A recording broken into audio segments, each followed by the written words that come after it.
So there's a keen appreciation of the difference between the map and the territory. As Alfred Korzybski famously said, the map is not the territory. And you start to appreciate the significance of that statement more and more at this stage.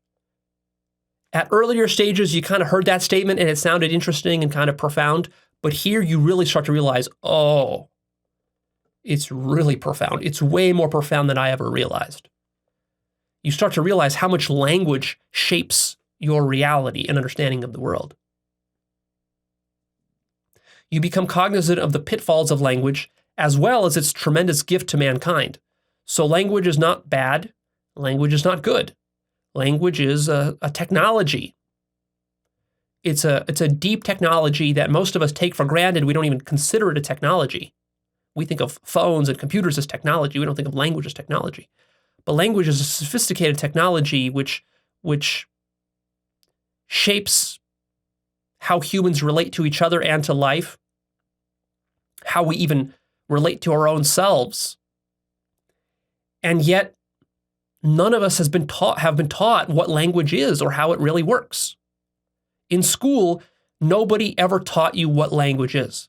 Of course, they taught you language. They taught you how to use language to accomplish some goal. They taught you grammar. They taught you spelling. They taught you vocabulary. Maybe they taught you a second language or a third language.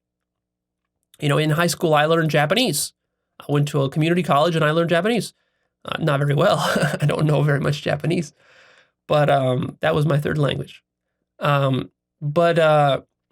yeah, you can go learn Japanese or Chinese or whatever, but you're still not going to have a damn clue what language actually is, how it actually works, and how significant it is to shaping your view of reality. See, language itself comes with baked-in, implicit, hidden assumptions and epistemic and metaphysical frameworks.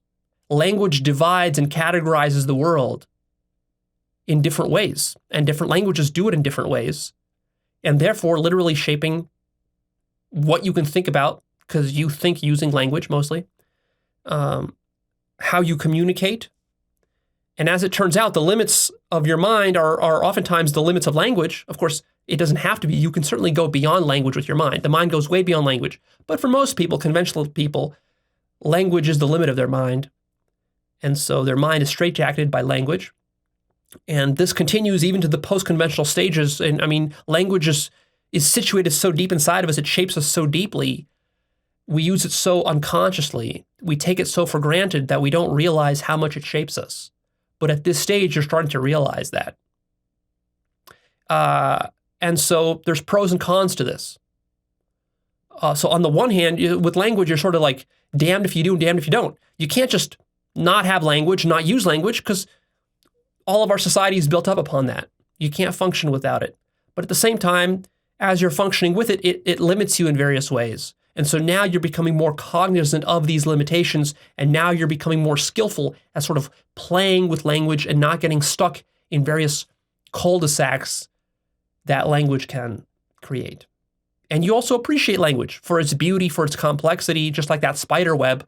Language is something very similar, even more beautiful and even more elaborate once you really start to contemplate it. And I will have a separate episode about language in the future because it's a very, very deep topic. And I've touched upon it before in other episodes of mine, especially the one about called Jacques Derrida, Deconstruction. I forget, it was a long title I gave it, but it starts with Jacques Derrida, Deconstruction, Non-Duality, something like that. Go search for it. You'll find it. We go in there. I go into some depth there about language. So you also realize this construct-aware stage, the arbitrariness of labeling reality. And it's recognized how crucial this is to any knowledge endeavor, including self-knowledge. So, of course, knowledge is intimately tied in with language. And, of course, knowledge is necessary for your survival and living life in this advanced 21st century society. So, again, how do you go about acquiring knowledge in the correct way without deceiving yourself and also not getting trapped by language and not being limited by language? It's realized here now that concepts only make sense in conjunction with their surround and their polar opposites. So good only makes sense relative to evil. Tall only makes sense relative to short. Duality only makes sense relative to non-duality. Human only makes sense relative to the non-human. Self only makes sense relative to other, and so forth. I have a 3-part series called Understanding Duality, where I talk about hundreds of these different dualities. I give you giant lists of them and explain how they work. So you start to become very sensitive to the dual nature of all linguistic categories and concepts.